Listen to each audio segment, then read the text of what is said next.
Right.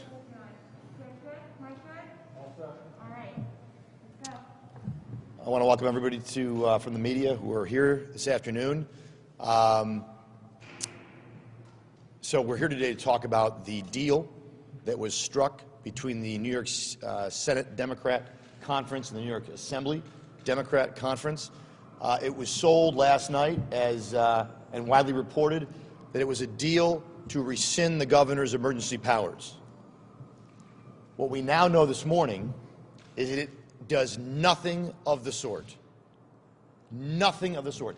This is the equivalent to the line of peeing on somebody's shoes and telling them it's raining. This does not rescind his powers at all. In fact, by the governor's own acknowledgement in his press conference, he was part of the three-way deal. You don't get to be part of the deal that rescinds your emergency powers. This was about the legislature reestablishing itself as a co-equal branch of government. Today we found out that our colleagues across the aisle have no desire for such an arrangement. This bill keeps in place every existing order and directive for 30 days, which the governor can then modify or reissue for another 30 days, just like he can right now. There's about 196 or so current orders that are in place. It removes the sunset clause. In the original resolution from last year, those powers were due to sunset and expire April 30th. There is no sunset clause. That is removed. This can go on beyond April 30th. So for those who wanted the governor's powers to be rescinded, they've actually extended them until the federal government decides the state of emergency is over, which the bill does not actually outline. That was just the governor's own standard or metric that he announced today. I want to be clear, that sunset clause, if they had done nothing, if the Senate Democrats and some Democrats had done nothing, if they had continued to vote down our resolution every day, that would have been better than this bill. This bill is a feckless shell. It's worse than nothing. Not better than nothing. Some people, oh, isn't this better than nothing? It is not better than nothing. It is nothing. It doesn't do anything to change the current power dynamic. In fact, it makes it worse. The best part about this bill, though, I think, is the comment box. I don't know if we have one here. We should get one because there's going to be a lot of comments, I guess. In the bill, it says that we can issue directives, but now senators, leaders, chairs can comment. I got bad news for everybody, including the governor and the legislative leaders. I've been commenting for the better part of a year. I don't need their permission. I'm a state senator and I'm an American. I don't need anybody's permission to comment on policy that emanates from this governor or this administration. Neither do my colleagues behind me. I mean, I'm just reminded of the secret meeting that happened between the governor and the Senate Democrats and Assembly Democrats over the nursing home issue, where Senator Skoufis, when he was told they had withheld data, he was told why they had withheld data, and he was told that they had lied to him, and he said, thank you. That's where we are, where the legislature, thank you. Thank you for allowing us to comment on the executive orders, because we have no desire to get back to the business that we were elected to do by the people of New York, even as we sit here with multiple allegations of sexual harassment, with an investigation into the deaths and cover-up of 15,000 people in nursing homes due to COVID. 2 investigations, and even that hasn't shamed them in doing their job. And that is really the shame of it all. So that, I want to turn it over to my colleague in the New York State Assembly, Leader Will Barkley. Thank you, Leader Ort, and you hit on a number of issues I want to hit on. I think it's important to look at the context that we're in right now. Think about it. We've had the nursing home fatality issue around we knew about it last spring, the March 25th order. We advocated, we called for an investigation. The majorities did nothing. Then we had this secret closed-door political meeting that the leader referred to. Seems like there was a cover-up. You have the top aide of the governor saying we didn't want to release the information because we were worried about a Department of Justice investigation. We're worried about the political fallout. What does the majorities do in either house? Doesn't that cry out for an investigation? They do nothing. And then obviously we have these sexual harassment concerns. What has the majorities done with that? Has there been any investigation starting on a panel, some sort of committee to look into this? They've done absolutely nothing. And now, to add salt to the wounds about doing nothing, they come out and claim that somehow they're taking away the governor's emergency powers. I think Leader Ort was right on spot. This is worse. If we did nothing, those emergency powers were going to expire April 30th. And now they have a three-way agreement with the governor. I don't know why we're not doing a message of necessity and bringing this up today. Why are we waiting to aid for 3 days? They have an agreement. They might as well get it passed. And it actually is worse. It is worse. And like the leader said, I mean, what are we going to comment on that? That's almost insulting. So I'm thrilled to join here with the Senate Republicans. I know our conference and the Assembly feel very strongly about this. And we're not going to stop. We're going to keep hammering on this issue because New Yorkers want it. It's good for New Yorkers. It's time for the legislature to act like a co-equal branch of government, and we're going to keep pushing to get that done. Thank you.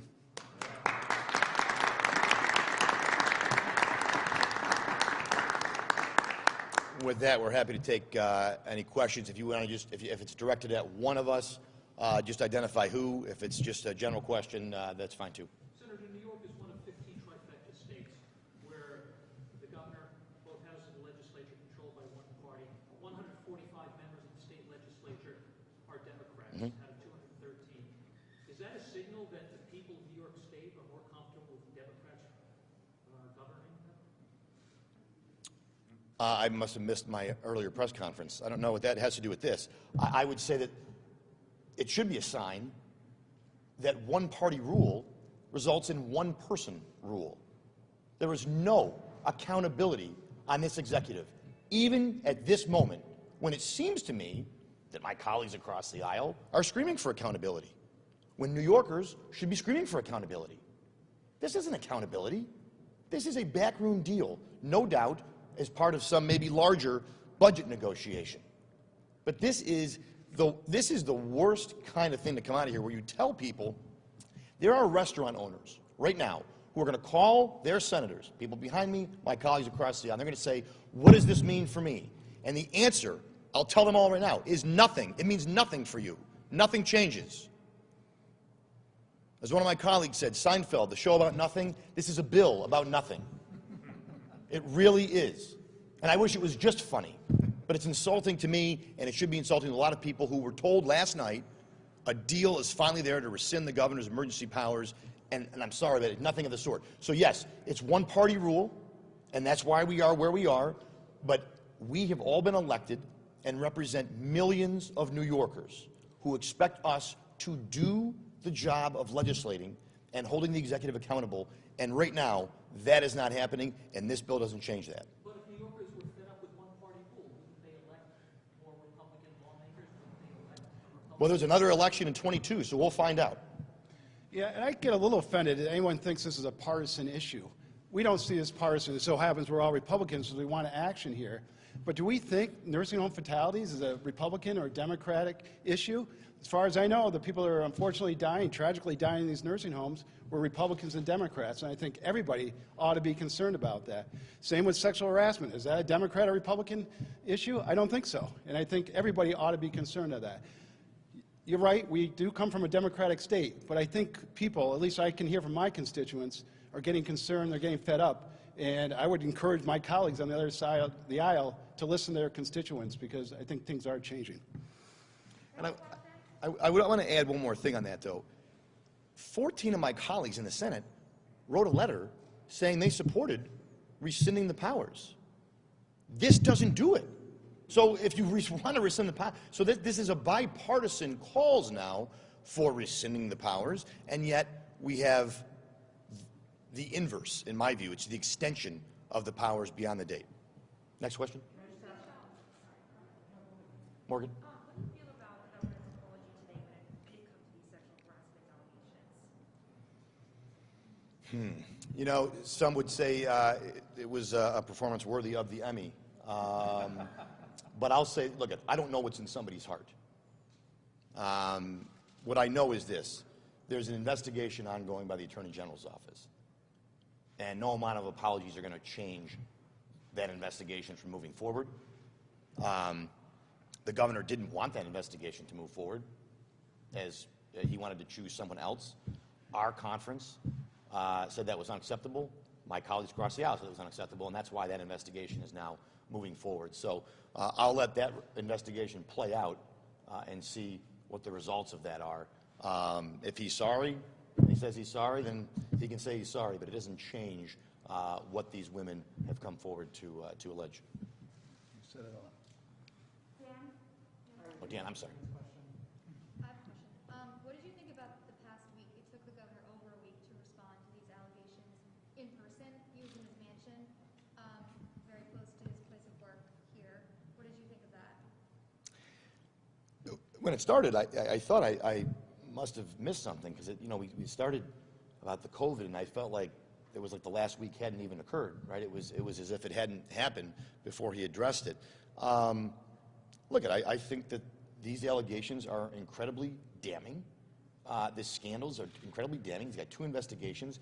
It actually goes back to my point that I said, how can someone continue to do the job that we expect the governor to do amidst all these distractions? Especially if he can't, you know, this was a guy who wasn't shy for a year about doing these press conferences, and you know, they sort of meandered along and they became almost like a daily show and all this other stuff.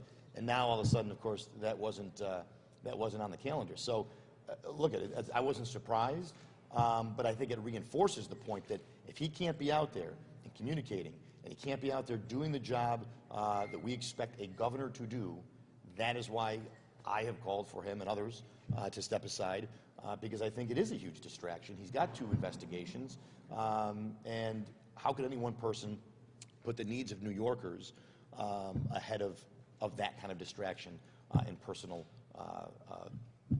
distraction?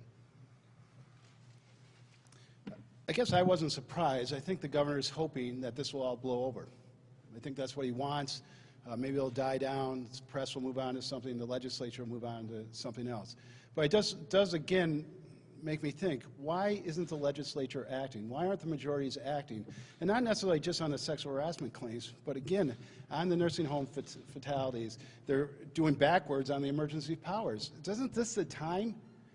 The governor, he's going to have to, if he thinks he can't govern, it's up to him to resign. He's going to do it. Clearly, that doesn't seem like that's going to happen after seeing today's press conference. But I think it's wholly incumbent on the legislature to start investigations on all these issues. We are, as I said, a co-equal branch of government. This is our duties. This is what we're elected to do, and we ought to be doing it. Okay, we're done. Thank you, guys.